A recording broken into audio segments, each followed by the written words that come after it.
Hello, and welcome to the 5th episode of Side of the Desk. Each month I'll be chatting with influential industry leaders to explore their journey to success and obviously the role recruitment played throughout. Now, we are currently streaming live on LinkedIn for you to watch or listen instantly, or if you can't join us live today, everything's on the website. Don't stress, I get it, life is busy. Joining me today, you just saw that lovely intro, is Marty Fullard. He's the Associate Director of News and Content at Davies Tanner. Big time Marty now, big time Marty. He works for the brand communications agency Davies Tanner. He fronts the Business of Events, which is a platform for policy, advocacy, content and engagement. So alongside supporting clients with their own brand content, he offers industry commentary and he works to support the All-Party Parliamentary Group for events, the DCMS and industry trade bodies. That is a mouthful. He was previously an industry journalist at Conference News and Exhibition News. He'll probably tell me that I've got that wrong, so I'll ask him that as soon as I see him. And he's also appeared on the BBC, LBC, CNN, and a host of national and regional titles. Plus, personally, he's an all-round good guy, a bit of an industry legend and an advocate. So, welcome, Marty, to Side of the Desk. Would you like to add anything to that extraordinary long intro and lovely video? No, I think you pretty much encapsulated most of that as best as possible. It's a pretty. I forget sometimes as well, to be honest. I forget how amazing I am. Yep, no, I can see that, Marty. Watching the videos as well, I was like, it's really weird seeing you because I've known you for so long. I was like, oh, look, there's Marty on telly. It's like, you're on the telly. Yeah, that was a weird day. I bet there's a story. Right. So before we get started, we are live, which means obviously people can share their comments. We do see them and we will come to them throughout the show. Just introduce yourself, let us know who you are, and we will come to those questions. So let's kick things off. I love this question because, as mentioned before, we've known each other a while. I'm always interested, though, to find out from guests how they first got into events. Like, how did it come around for you? Where did events come in your life and how did you get into it? Well, I'm sure that it's a bit of a cliche, really, but I started in events without even realizing I started in events. So I think I can sort of mix up my timelines. I know you like Star Wars, and so I think if we start at episode 4 and we end up at episode 3 or 9, wherever. So to find myself in the industry of where I am today and my journey in this sort of current context, which began back in 2015-16 as deputy editor at Conference News. That was all by accident. I hadn't been seeking this industry. So I was a journalist out in the United Arab Emirates before that. And I was working at Gulf News, which is a big English-speaking broadsheet newspaper. And my wife and I's visa were coming to an end. We had our first child out there, and we were adamant we were moving back to the UK. So we were obviously looking for work while we were still over there to come back and land jobs. And I'd just put my sort of profile up on something like Reed or whatever it was. I was going to say, don't say LinkedIn. Don't say LinkedIn. No, it wasn't on LinkedIn. And I was actually on my way back from work to the apartment where I was staying in my final few weeks of being in Dubai. To accept another job at a motorboat and yachting magazine, which would have quite literally have seen me jetting off to the Caribbean to muck about on boats, which would have been interesting.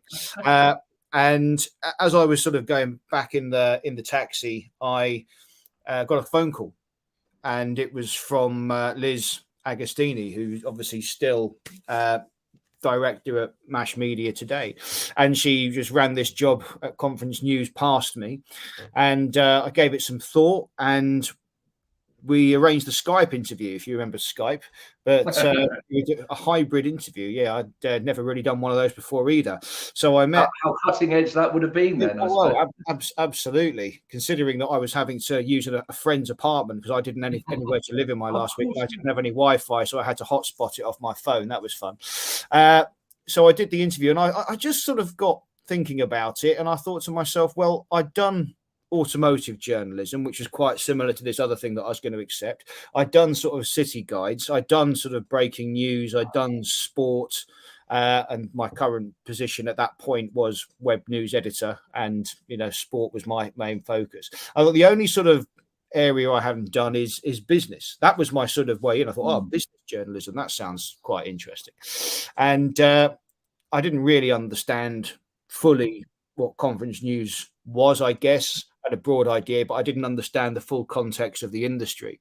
And it certainly took me a few months to get my head around it. But then it slots into place, and the rest, as they say, is sort of history. So that's sort of how I started my journey there.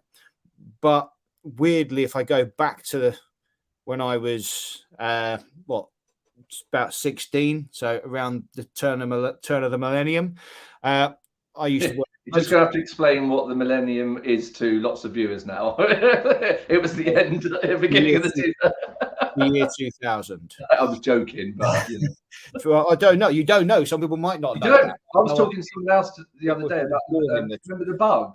Do you remember the millennium bug? Y2K, yeah, that Y2K, yes. And they were like looking at me as if I was mental. I was like, no, it was a thing. Anyway, sorry. Go back before the millennium.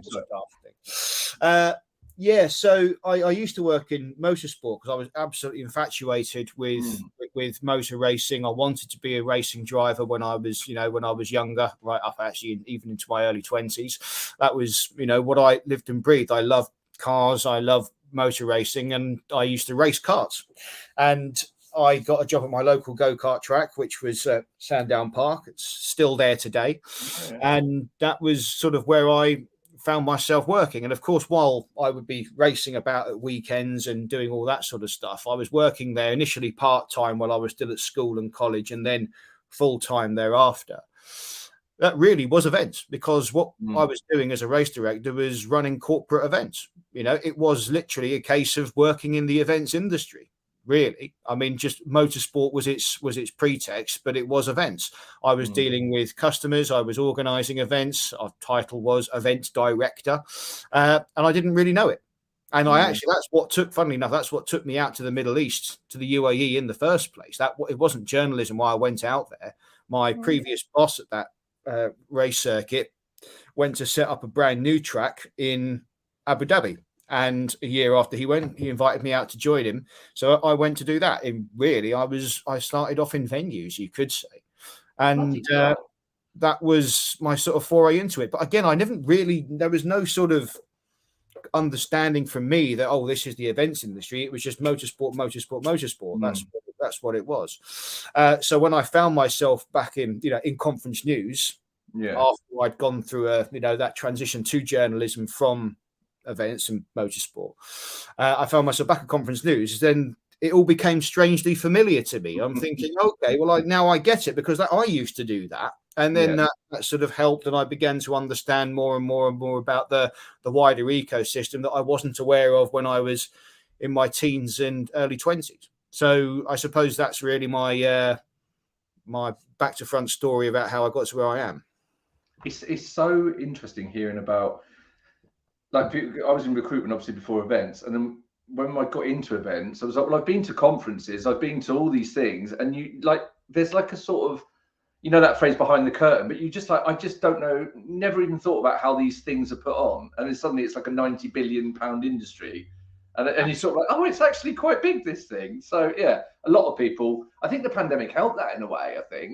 I know obviously it was negative in huge amounts, but I think it shone a light on the industry, saying there's this industry over here that needs help, and people going, I didn't even know there was this industry over here. Well, it certainly filtered things. It certainly sort of, let's say galvanized the conversation. It certainly gave us something to actually concentrate on, and we were able to identify the problems. It was a reset, in a manner of speaking. So all I can think of now is you were due to go and sit on a yacht in Kingston, Jamaica, and you ended up with Liz in Kingston, London, writing about conference and exhibition. You might say that's just as good. Yeah, no, that was, it was fun. Kingston was where I was from. I mean, that's one of the other things that sold it. I was born in Kingston. I grew up in Kingston. I left Kingston to go to the Middle East. And when I came back, I thought, well, Kingston, there you go. I'm a homeboy then. Okay. And it was, Kingston was, it was fine. MASH was a great place. And, people will know now that I left there after several years in November, just gone to join my new adventure with Davies Tanner, which I'm absolutely loving at the moment. It's been a real good change for me. and the exciting things that we've got going on surrounding the business of events has just been a real phenomenal piece of work so far, because there's a clear objective of what we're trying to do. And I know we can talk about that, at some point later on. I don't mind. Yeah, no. But it's encouraging because there's a clear objective, and I think that we've got the right support in the right places, and essentially we're working to do something that the industry requires. It really is legacy of the pandemic and a real fix for the future. Is that, do you think, what keeps you? Because it must be quite tough. We're in an industry that's project work, either event basis and it ends. Recruitment, the placement's filled. Journalism, the story's closed. You then have to start again, don't you? So it's continual keeping going, and that is quite tough for me, even. And do you think that's what's kept you in it? Because you seem to have sound like it has always been around events, even if you didn't know.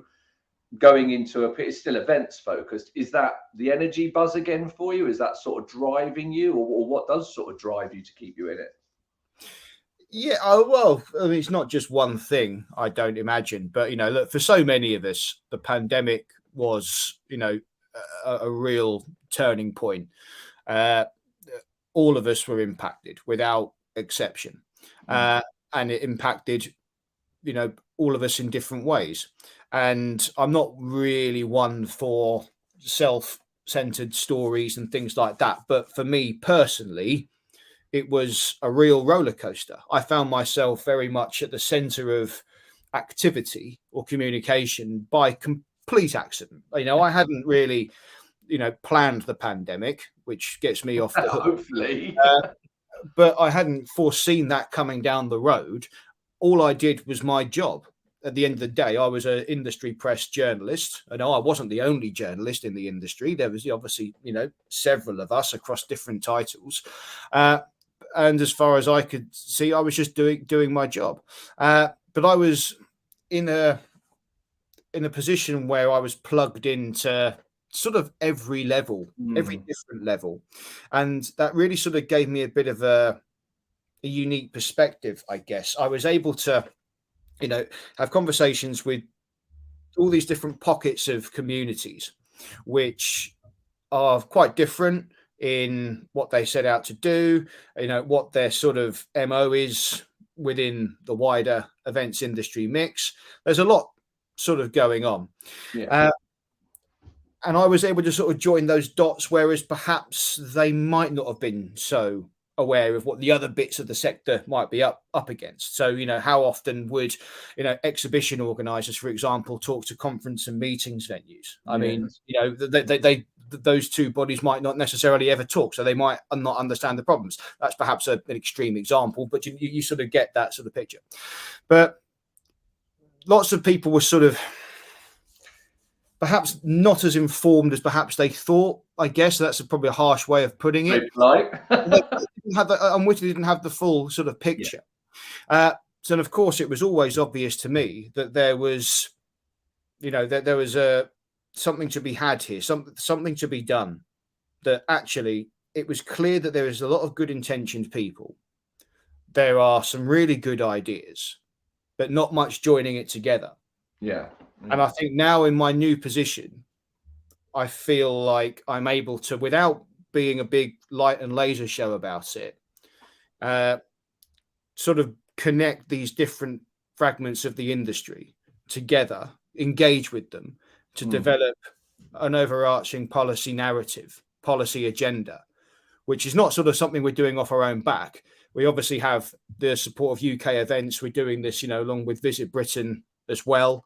Yeah. They obviously have a statutory obligation to advise the government, but we're doing that sort of hard work and resource, and that's the sort of energy that's what's energizing me, because I know that this is a tangible, positive outcome, and no one else is sort of able to sort of do that, I guess. So I guess that's in a long-winded way that sort of energizes me. Knowing that we can actually make a bit of a difference here, and actually say, when we get to a stage where someone again in government asks the industry, well, what do you want? What do you want? Well, we want more support. Well, what support do you want? Well, I don't know. That gets very tiring. And that was the problem in the pandemic. And, we need to be in a position where we have the answers, where we can say, we can point to a plan and point to a policy agenda and say, as a sector, this is what we can offer UK PLC. This is how we think we can get there. This is the support we need from you, the government, to help us and help you achieve these objectives. You have to look at it that way. You can't just say, oh, well, we need support. Well, what support do you want? We're going around in circles if we do that. For an industry that isn't structured, officially, and, we bang on about sick codes and the whole rest of it all the time, that only tells half the story.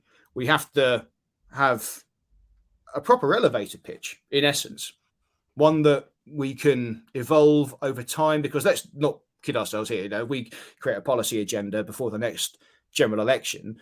An incoming government isn't going to turn around and say, oh, yeah, okay, fine.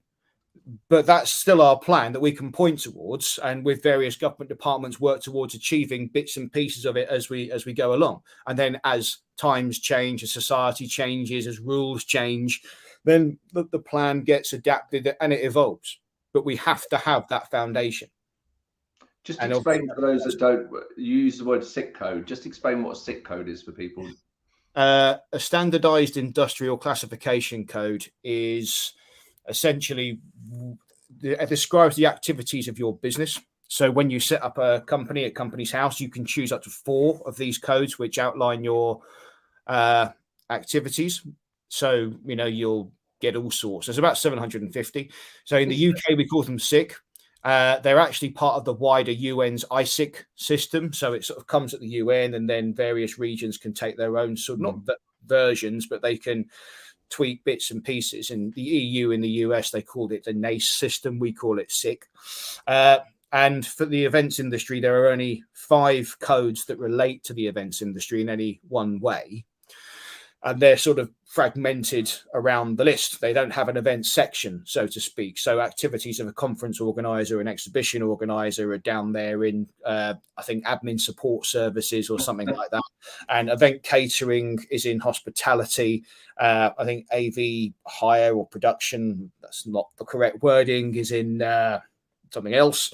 And then there's letting and venue conference operators, which is in real estate. We're everywhere. So when a government wants to see how big an industry is, it can go to the ONS, who are sort of in charge of overseeing these sick codes. They go to the ONS and say, well, how big is X sector? Oh, well, according to the accounts filed against Companies House or the latest tax returns, it's this big. Yeah. Okay, well, where's the event sector? Well, there isn't one, because those codes are just lost in other sectors. Exactly. And of course, if you're a hotel, for example, a big chain hotel, and you rely on that conference business and the hiring of big conference suites and the whole rest of it, all that money coming into you, that when it gets filed and goes to accounts every year, that is hospitality. Yeah. That's how it's being registered. You can't take that out. You can't extract that. I mean, we can do manual research and have a guess at it, but as far as the government's concerned, that revenue is just hospitality, hotel business. So it's also broken down a bit. We had the same, obviously, as a recruiter, we go under recruitment, but I specialise in events. So when we were chatting to like HMRC about support, honestly, this person was like, can't you go and recruit in another sector? Oh, yeah, I'll do that on Monday. Yeah, I'll go and do finance or health on Monday. I'll give that a go. It's brilliant. I think you used a word earlier, which I love, and I think it gets used a lot in our industry, but I think it's something for you must be really quite personal. You use the word legacy. And there's not often that you get a chance to genuinely leave behind something. I'm not saying you're dying or anything, Mike, but I mean, you know what I mean? Like when you look back, and I think if I think about that, I always think of you, I think of Rick Stainton, I think of some of the other associations that stood up, but you sort of ended up being like a fulcrum, didn't you? There was that sort of, there was was it We Make Events? There was all these other things come together, but you were, let's be honest, lots of people have been very good about you and very nice about what you did for the industry. And I think a lot of people would thank you for that. I know I do, definitely, because it gave us something to think, well, someone's up there fighting, because there's so many layers. And I suppose that's what you're sort of doing now. I remember you, and it goes into another question, but I think it was Birmingham, you and I talking, you said, oh, I've always wanted to get into politics. And it surprised me a bit. Let's well, I think maybe we should add some context to that. I don't want. Obviously. First, I'm properly apolitical. Sorry, not as in like, yeah. I'm not. I have absolutely no aspiration to be not that a way, yeah. politician or even a parish councillor. Vote Marty. No. I can't imagine a worse kind of. No, let's not go there. I don't think I'm quite cut out for that, but I'm fascinated by the machinations and the communication that surrounds it and the whole rest of it. So, I think that when you actually are trying to do something progressive and good, you have to understand politics. So you have to understand how politics works. You have to understand how people think. And that I find just quite fascinating. So we are, politics is something that impacts all of our lives. So that is perhaps the extent of my interest. To advise people, to advise people in power and to inform them of fact and to give them the right tools they need to make the right decisions. That appeals to me a great deal. Yeah, no, absolutely. Well, if we just if we think about where you are now and going back along your story through those various times, like you told us about the guy told you, come over to Dubai sort of thing, how has recruitment played a part either for you personally, like your own personal experience of recruitment, or even recruiting people? What does recruitment mean to you? How has it played a part in your career today? It's a really, I don't quite know where to start with this one. When it comes to getting jobs, I haven't really ever done too many sort of processes, so to speak, in terms of actually me getting jobs. When I got my job at Gulf News as a journalist there, I obviously had to go through the whole process, and that was really kind of quite exhilarating at points. But I wouldn't say it was necessarily a remarkable experience that's sort of worth talking about. I suppose, kind of like holistically, recruitment is fundamental. If you get it wrong, then you are potentially in serious trouble. You can't just fire someone because they're no good because you didn't recruit properly. You have to, I guess, to a degree, trust your judgment. But I guess really it's about being honest with people and helping them grow. If you don't get a job, you have the right to that sort of feedback to learn, and when the next time comes round, you go again and you're better informed. So in that sense, I think recruitment's an absolute imperative. The experience it gives you, and I think it's easy for me to say, but the rejection process is perhaps far more character building and educational than just getting the job. If you get the job, great, congratulations. But a lot of people go through a lot of rejections before they get where they want to be. So being able to manage that rationally without emotion, that's a crucial life skill. You need to be able to tackle things objectively with a clear head. Recruitment gives us all that sort of that opportunity. But I suppose if I were to look at it from a completely different angle, in my my most previous role, so I was editorial director at Masha. I had to obviously recruit people and journalists over the years, and the team that are there now are brilliant. They're all second to none, and they're all there because they stood out and they are incredibly talented. But I was sometimes amazed at almost the identikit nature of a lot of, say, the grads who are applying for junior journalism positions. And I always found that just a bit surreal, I suppose. If you're a journalist, you need to have a bit of gumption. You need to have a bit of focus. You need to have a bit of nerve about you, because you are dealing with stuff that could, backfire. You've got to be clear and you've got to be right, and you've got to, have the confidence to talk to people. These are skills that are mandatory and required. I need you to be able to pick up the phone. Picking up the phone as a journalist is a critical skill. And don't get me wrong, when I was a kid, I used to have phone. I didn't like answering the phone and things like that. But you have to get over that. If you want to be a journalist, you have to get over it. You do. I was going to say we should probably again explain what a phone is. Yes, joking. With round dial you put a finger in and spin it around. I'm only on my third. Oh my God, that is like this.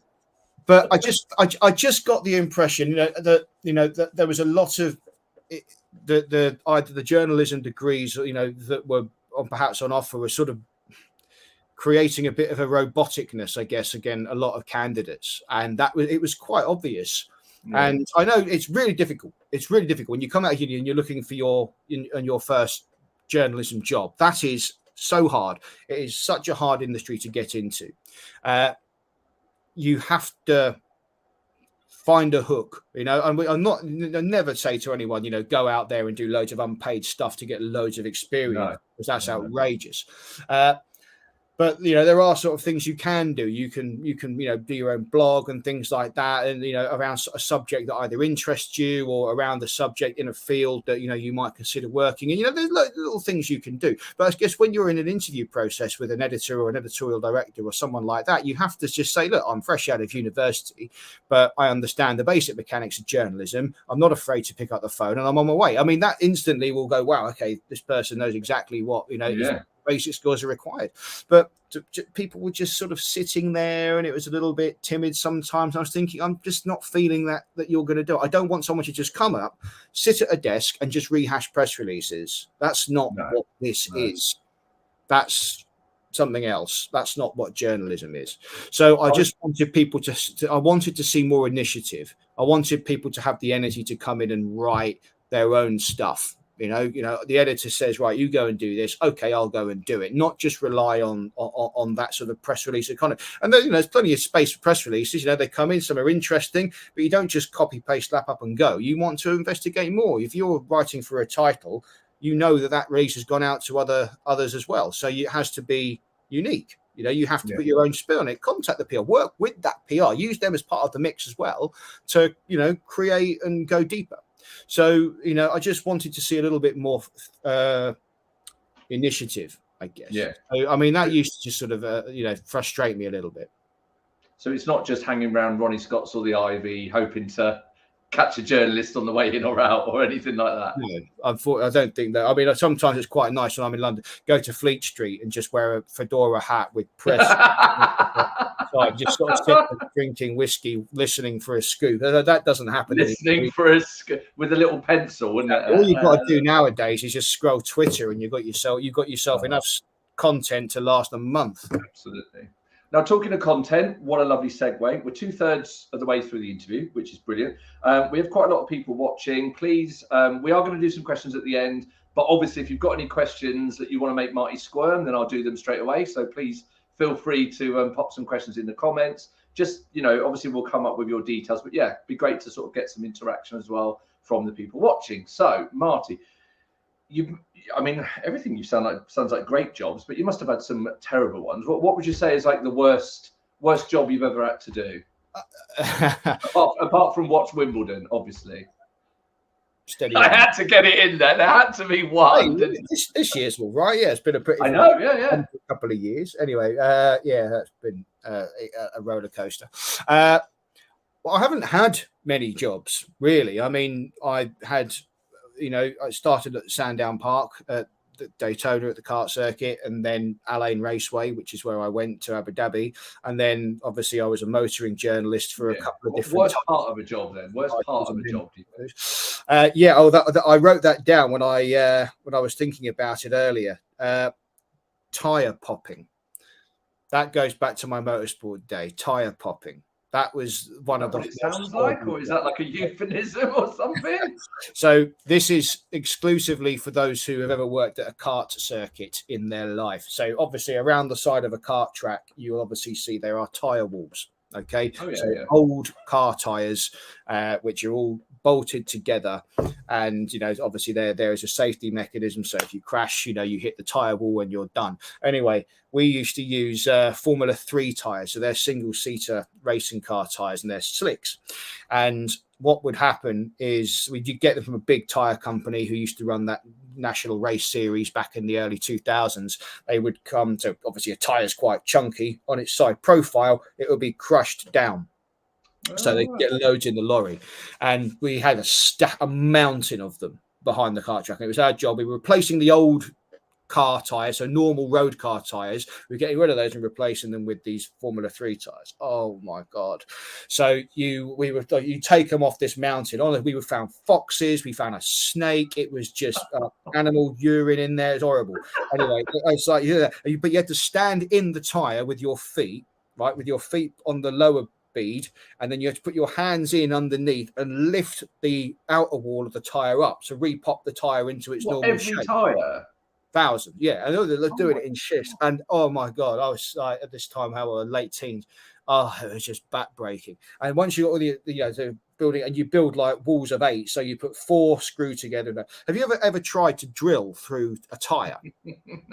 No, that's why I'm always amazed when a car gets a puncture. Tires are tough. They are hard to hit. They look soft, but they're not. They are tough. Trying to drill through one of those, oh my Lord. And then you screw it together. It was just nothing about that was fun. Tire popping and tire wall building. That was just the worst. That's how I broke my back, actually, hitting a... What's the one thing, you'll know this, what is the one rule that you're told when you crash your go-kart? What is it you're told not to do? Well, if you were only told one rule, no wonder you crashed. There's loads of rules. No, like the main... Don't get out of the cart. Never get out. And I went to get out, and half my back was over the seat, and then another one came in behind me. Yeah. So don't get out. Nah, I'll do what I want. Anyway, I tell you what, that sounds awful. Yeah. You must have had arms like Popeye though by the end of that. We had a very sore back. But it wasn't just me. There'd be a few of us, the young track marshals and all the rest of it doing it. Oh well, we'll have a tire bolting day. It's like no, anything but that. I mean, it was just the worst. Yeah, I mean, don't. Awful. Right, moving back to what we're doing now. Thank you for that. I don't think I'll get that again. We mentioned earlier you're a well-known advocate for the industry. A lot of the work you do, not just your appearances, but a lot of the social media work you do involves the industry. You do, you help with recruitment, if I'm honest. You make it more appealing to a wider audience, maybe more attractive. But as in the work you do, not coming on to you or anything, what do you think we can do as an industry? We all talk about 100,000 people aren't coming back and, talent shortage, but what can we do as an industry to make the sector, more appealing? What can we change? How can we get more people seeing it as a career choice rather than just, pink, fluffy stuff that maybe it was seen as? I think, you've got to sort of capitalize on what it is and, creating experience. Anyone who has any sense of interest in, I guess, making people happy or improving their lives should consider events, because that's what it is. And I do often think back to my motorsport days and working at Sandown in particular, when my job title was race director, and I was in the race, and you would be a bit of a showman about it. So the drivers would arrive, the group, it was a stag party or a corporate do for accountants or whatever. You would greet them at reception, and then you'd be a bit of a showman, take them through to the briefing, and they'd show the video briefing, and then you would, explain with a bit of personality how it would all work, and you get to know them, get on their level. They go out, have fun, and afterwards on the microphone, you'd be there, you had the champagne shower and the trophies, and it was a great experience. That used to give me such a buzz, and, loads of other people who did similar jobs as well. And I think that if we want to attract people to this industry, we need to make it clear that, you are going to make people's lives better. I mean, that's what we do. I mean, we are about legacy. I mean, we like to talk of this game about what we contribute financially to the UK, which is a very important thing. Let's not be under any illusions about that. We do create a hell of a lot of money for this country, and it's a very successful industry in its own right at generating income and the whole rest of it. But it can regenerate cities. It will create a level of knowledge exchange that isn't found anywhere else. And at every level of the events industry are people facilitating that and making that happen. It really is about making a difference. And whether that's in operations, whether that is in AV and production, whether that is in hosting, whether that is in marketing services, or even sales, you are part of something that really is about creating experiences, and we all want experiences. Experiences are never going to go away. We all want experiences. That is almost an assurance throughout life. So the events industry is a great outlet and an opportunity to get into that sort of environment. That has to be the focus in my view. Honestly, I could listen to you talk like that all day. I think I've just got visions. That's going to be our promo. You know, we'll put lights around you and music. And please. No, it's fantastic. I mean, it's so interesting as well. I mean, I don't know if you saw before, we had Miguel and Faye and Meg and Julius, and the same sort of messaging comes through about that. You know, we have to do more. And I think, I can't remember who mentioned it, but it's that stop with the barriers. You know, like junior Progco, we want 3 years of experience. You know, someone's applied for a job, you don't go back to them for 4 weeks. Someone's interviewed, you don't go back. You know, like, we've got to stop. We can do all the stuff you're talking about there, which is great. And then when they come in, we go, oh, right, they're here now. Right. You know, I think it's also, well, I think, you know, I'll add, it's also an opportunity for people to have a second career. Don't forget, right now, there are, you know, people, you know, in their 50s and over, who for one reason or other have decided to leave their previous career or whatever else. So they might be quite happily and rightfully enjoying their retirement, or they might fancy doing something else. Then there is an events job for them, and they will have a bit more fun. I mean, you know, it depends, you know, everyone's different, but someone in their 50s, their life experience might have been perhaps more of an office or a clerical based job. And perhaps they might want the opportunity to maybe do something a little bit more practical, to do something a little bit more fun, and in some contexts, maybe even a little bit more carefree, if I may be so liberal with my words. But, you know, I think that there's a huge group of people out there as well who might be interested in a second career. And I think events could be a perfect match for a lot of them.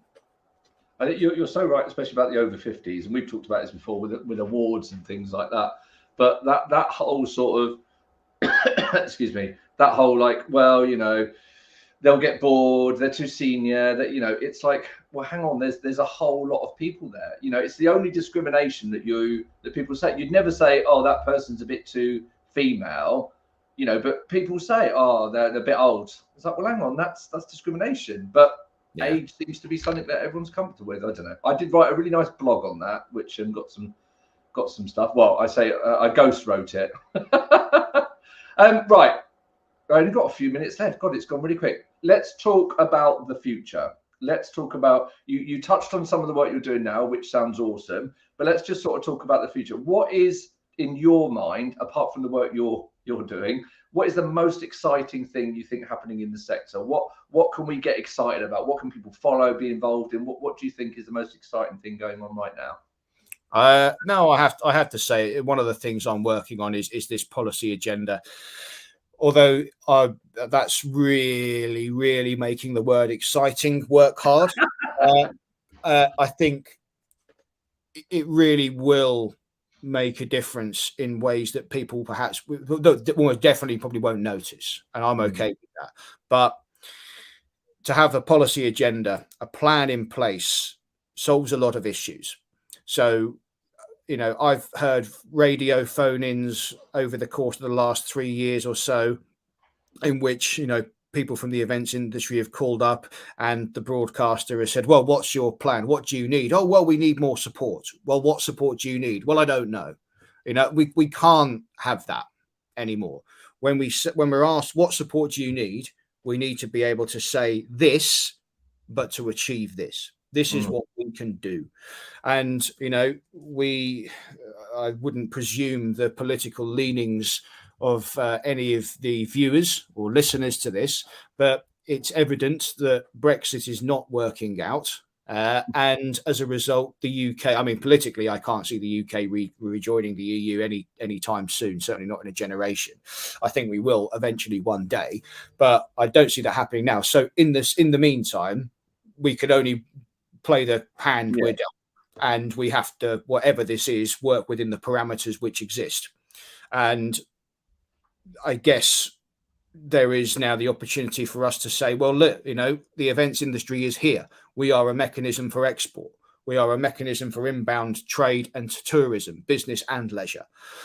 This is what we can do. This is what we can bring the UK. This is how we can make this country better. This is how we can lead on green initiatives and sustainable tourism. It's business that drives it. It's events industry that's going to be right at the heart of this.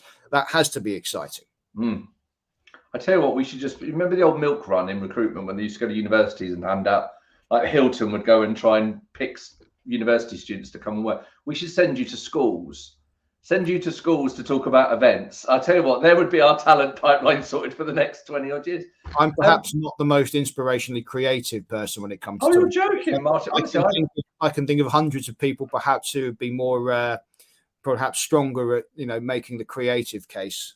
I'm not sure how many. Marty, honestly, look, I've known you a long time, and I know we take the piss out of each other a lot, but generally it is properly inspirational. If I wanted to show somebody, what's the events industry, I would say just go and have a look at the stuff that Marty Fullard puts out there. That'll do it better than I can. The only thing I was just going to ask you on that is, you mentioned earlier, just quickly because I'm conscious of time, you mentioned about changes in, hopefully, and I'm quite open to it, hopefully there's going to be change in government in the next few years. With things like that, with the work you're doing, is there a finite timescale? Is there this needs to be done by March so that it gets written in April and then something happens in May? So visit thebusinessesofevents.com, which is a hyphenated website, to read up more on our policy unit, because we're running out of time now. But a public consultation is going to be opening before the end of February, so watch out for that. Everyone will be able to have their say on what they might think and like and the whole rest of it. That will then get whittled down and through a series of various engagement activities with our content partners.